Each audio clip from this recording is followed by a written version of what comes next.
मैं हिंदू धर्म पे बहस करने के लिए तैयार हूं। बुलाइए किसी भी आरएसएस के प्रकांड पंडित को, मैं उससे बहस करना चाहता हूं। वो करे हमसे हिंदुइज्म की बहस। किस पे बहस करना चाहता है? रामचरितमानस पे, गीता पे, किस पे बहस करना चाहता है? सन्यासी किसको कहते हैं? सन्यासी कहते हैं जो गृहस्थ धर्म को त्याग देता है, उसको सन्यासी कहते हैं ना। वो सांसारिक सुख को त्याग देता है, उसको योगी कहते हैं। भगवान राम अपने सौतेले भाई के लिए, पिता के वचन के लिए, सौतेली मां के लिए अयोध्या का राजपाट छोड़ करके कहां चले गए? जंगल। योगी जी का ओरिजिनल घर जानते हैं कहां है? उत्तराखंड। उत्तराखंड जो है वहां जंगल है, तो ये जंगल और पहाड़ से कहां आ गए? लखनऊ।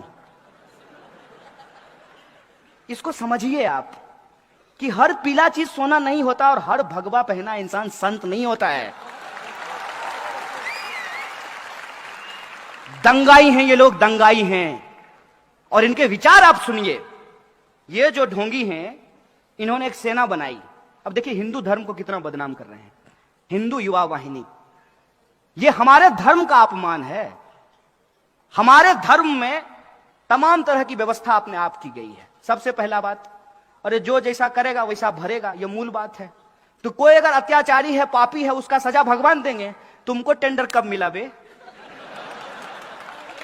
कब बोले राम जी? बताओ हमको, कौन सा तुमको फैक्स आया है कि हमको बड़ा तकलीफ हो रहा है, हमारा घर बना दो? तुम राम का घर बनाओगे? हैं? अपना उपाय नहीं, अपनी कुर्सी के लिए, अपनी राजनीति चमकाने के लिए, अपने गली चौक चौराहों पे बांह फैला के घूमने के लिए तुम हमारे भगवा रंग का बदनाम कर रहे हो। तुम हमारे राम का अपमान कर रहे हो। क्या होता है भगवा रंग? भगवा रंग इस देश में वीरता का प्रतीक है, कायरता का प्रतीक नहीं है। भगवा रंग इस देश में लोगों को बचाने का प्रतीक है, लोगों को मारने का प्रतीक नहीं है। भगवा रंग इस देश में साहू जी महाराज का रंग है, छत्रपति शिवाजी महाराज का रंग है, तुकाराम का, संत तुकाराम का रंग है। और तो और यहां कुछ बौद्ध भिक्षु बैठे हुए हैं। बौद्ध भिक्षुओं का छीवर का रंग भगवा होता है, जो शांति और अहिंसा की बात करते हैं। किसको बेवकूफ बना रहे हो? राम के नाम पर अपनी कुर्सी और अपना दुकान चला रहे हो। एक बात हमको बताइए, ये रामचरितमानस की बात करते हैं। मैं रामचरितमानस पढ़ा हूं।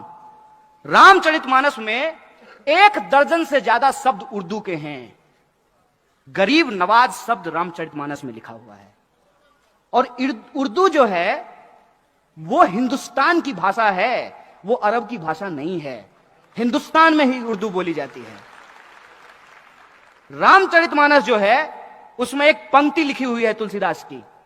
हालांकि तुलसीदास ने कुछ गलत बात भी लिखा है, जिसका हम खुले तौर पे जो है समर्थन नहीं करते हैं, विरोध करते हैं उसका।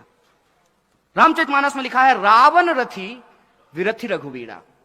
रावण रथ पर है और भगवान श्री राम पैदल चल रहे हैं। अभी बंगाल के हाई कोर्ट से रथ यात्रा निकालने का परमिशन किसको मिला है? राम जी को कि रावण जी को? तो सोचिए ना, अपने तर्क का इस्तेमाल कीजिए ना। और मैं गलत हूं तो मुझे बताइए, मैं अपने आप को ठीक कर लूंगा। मैं प्रधानमंत्री थोड़ी हूं कि कुछ बोलने के चलते आपको जेल में डलवा दूंगा। आपको सुन करके आश्चर्य होगा, मोदी जी एक बार एक राज्य के दौरे पे गए। एक डीएम जो है वो चश्मा लगा करके उनके सामने खड़ा था। भूल गए होंगे आप लोग, अरे रोज नई नई घटना घटती है, कितना याद रखेंगे।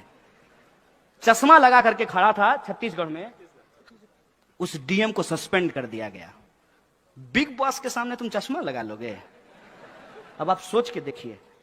आप नौजवान हैं, आप यूपीएससी करना चाहते हैं, आप महाराष्ट्र पीसीएस का एग्जाम पास करना चाहते हैं, और ऐसा आदमी जो अभी तक अपना डिग्री नहीं दिखाया है, उसके सामने आप चश्मा लगा लें तो आपको नौकरी से निकाल दिया जाएगा।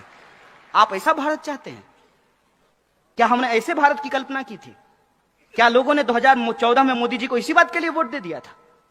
2014 में मोदी जी को वोट विकास के लिए दिया गया, अच्छे दिन के लिए दिया गया, करप्शन पर कार्रवाई करने के लिए दिया गया, महंगाई को कम करने के लिए दिया गया, किसानों की आत्महत्या को रोकने के लिए दिया गया। कौन सा एक काम है जो सरकार ने किया हो और हम लोग उसको स्वीकार नहीं कर रहे हो? आप ही हमको बता दीजिए। क्या इस देश में किसानों की आत्महत्या रुक गई? और क्या किया गया किसानों के लिए? कोई स्टेप भी अगर लिया गया होता तो हम मान लिए होते। जो योजना को ये गला फाड़ फाड़ करके बताते हैं उज्ज्वला योजना, उसकी हकीकत क्या है? हकीकत यह है कि जो लोग गैस सिलेंडर लिए हैं उस योजना के तहत दोबारा उसको भरवा नहीं पा रहे हैं, उसका रिफिल नहीं करवा पा रहे हैं। 400 का सिलेंडर 1100 में मिलने लगेगा तो आप कहां से भरवाएंगे? आप हमको बता दीजिए तो। इस देश के कितने परिवार हैं जो 1100 का गैस सिलेंडर भरवा सकते हैं? और सामने से आदमी जिसको आप प्रधानमंत्री कहते हैं वो सामने से झूठ बोल रहा है और आपको कह रहा है कि पकौड़ा बेचना रोजगार है। आप लिखिए, my views are not political, a political. ये सवाल समझ में नहीं आएगा। इनको 1 मिनट के लिए छोड़िए। आप अपने दिल पे हाथ रख करके हमको बताइए कि आपका अच्छा दिन आ गया, तब आप कैसे कहते हैं कि मोदी जी बढ़िया आदमी है? और जब हम मोदी जी पे सवाल पूछते हैं तो कहते हैं कि मोदी जी का विरोध करने के अलावा आपके पास कोई काम नहीं है। हम बोले हम इतना निकम्मा है कि एक निकम्मा प्रधानमंत्री का विरोध करने का अपने आप का अपना काम समझे हम? ये हमारा काम नहीं है और ना मैं ये काम कर रहा हूं। हम लोगों को एक बात समझनी होगी कि हमारे इर्द गिर्द जो चीजें हो रही हैं वो अपने आप नहीं हो रहा है, उसके पीछे एक कारण है। हर कारण का एक परिणाम होता है, हर परिणाम का एक कारण होता है। उस बात को जब आप समझेंगे तो आप भी मेरी तरफ परेशान हो जाएंगे। आपको सोच सोच करके आश्चर्य लगेगा कि इस देश में हो क्या रहा है और क्यों हो रहा है। जब आप इस बात पर विचार करेंगे कि इस देश में संविधान खतरे में कैसे है तो आपको यह सच चारों तरफ दिखने लगेगा।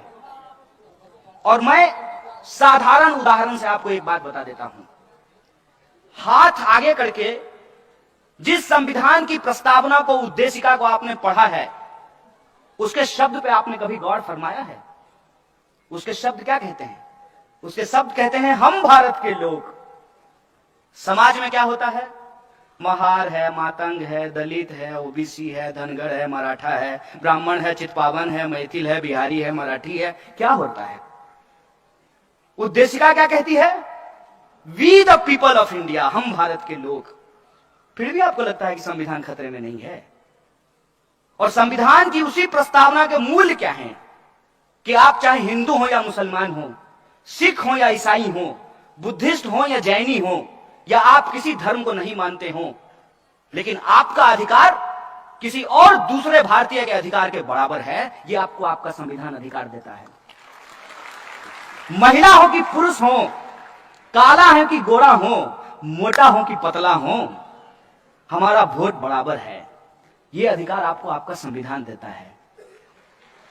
और पिछले सालों में इस देश में क्या हुआ है उस पर गौर फरमाना जरूरी है।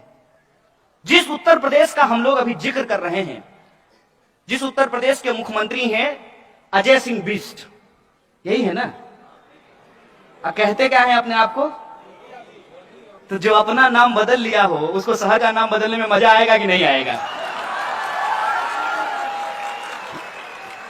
बहुत स्वाभाविक बात है। जिसको अपने ही नाम पे भरोसा नहीं है उसको फिरोजाबाद, फैजाबाद, उस पर क्या भरोसा रहेगा? जिस दिन उन्होंने जात के नाम पे आपकी वोट खरीदी थी, उस दिन ही उन्होंने संविधान और लोकतंत्र का सौदा कर लिया था। और आज मैं आपको एक सच बताता हूं, संविधान आपको अधिकार देता है ना कि इस देश का कोई भी नागरिक चुनाव लड़ सकता है। संविधान आपको यह अधिकार देता है ना कि अंबानी के बेटा का वोट और एक जूता सिलने वाले इंसान के बेटे का वोट बराबर होगा। यह संविधान आपको हक देता है कि नहीं देता है? क्या एक जूता सिलने वाला का बेटा चुनाव लड़ सकता है? वार्ड पार्षद का चुनाव लड़ करके दिखा दीजिए हमको। नॉमिनेशन फॉर्म लेने जाइएगा ना, यही लोकतंत्र के रक्षक सब आपका पैर तोड़ देंगे। यह है लोकतंत्र की स्थिति। और फिर भी कहते हैं कि हमारा देश और संविधान खतरे में नहीं है। 500 रुपए लेकर के किसी को वोट करके हम अपनी जिम्मेदारी से भूल जाते हैं और वो 500 रुपए दे करके आपका हजारों करोड़ रुपए अपने दोस्त को देकर के देश से भगा देता है। अभी भी कुछ लोग जनधन योजना में जाकर के खाता में चेक करते हैं 15 लाख आया कि नहीं आया। ए भाई साहब, अरे आपके नल में पानी नहीं आता है, आपके अच्छे दिन कहां से आएंगे? आपके पड़ोस में साफ सफाई नहीं होती है, आपके खाते में 15 लाख रुपए कहां से आएंगे? फिर भी एक सपना था, पहली पहली बार मुदिए, दिल गया हार मुदिए। होता है, कोई चीज अगर आपके सामने इस तरह से बेची जाएगी तो आप खरीद ही लेंगे।